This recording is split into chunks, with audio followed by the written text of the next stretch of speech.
Выбары ў каардынацыйную раду. Ну, з чаго пачаць? Ну, натуральна, з віншаванняў тых, хто прыняў удзел, хто прайшоў каардынацыйную раду, за каго прагаласавалі. І зараз пачнуцца дэбаты, а з чаго пачынаць працу.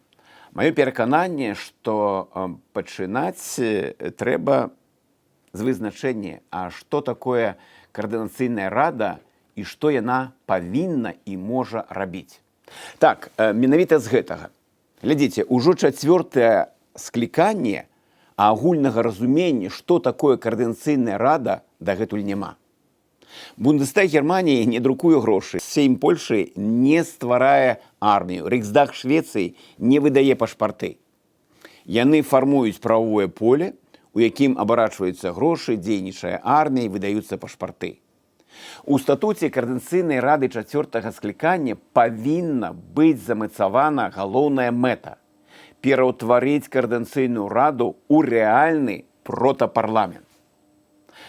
Адпаведна, абмеркаванне візіі новай Беларусі, дыскусія пра рэформы, удзел у падрыхтоўцы праектаў законаў павінны стаць асноўнай функцыяй гэтага протапарламента. І удзел у гэтай працы это абавязак кожнага дэлегата, не прывілея, а менавіта абавязак. Разам з абмеркаваннем і прыняццём праектаў законаў важна праводзіць натуральна слуханні, дэбаты, адкрытыя дыскусіі па самых актуальных тэмах. Яшчэ адна важная функцыя каардынацыйнай рады – гэта кантрольная.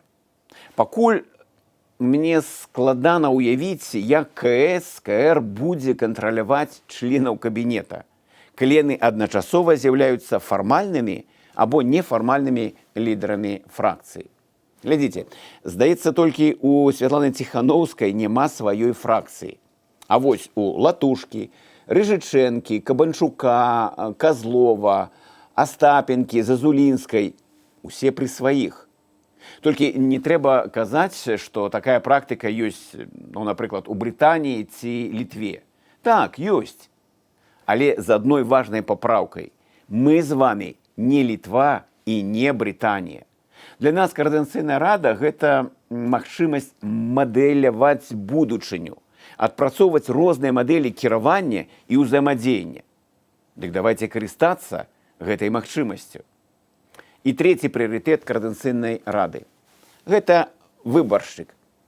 Перш за ўсё той, хто аддаў свой голас і падтрымаў выбары. І тут велічэзная прастора для творчасці і ініцыятывы памерам з Грэнландыю. Калі мы нарэшце вызначымся, што такое каардынацыйная рада, якія яе галоўныя функцыі, тады і зразумеем, што КР – гэта не Дзед Мароз, што магчымасці рэальнага протапарламента ў сённяшніх умовах сціплыя і абмежаваныя. Што гэта інвестыцыі ў будучыню, што гэта школа парламентарызму. Так, усё сціпла, але зразумела і без дурманлівага паху папулізму.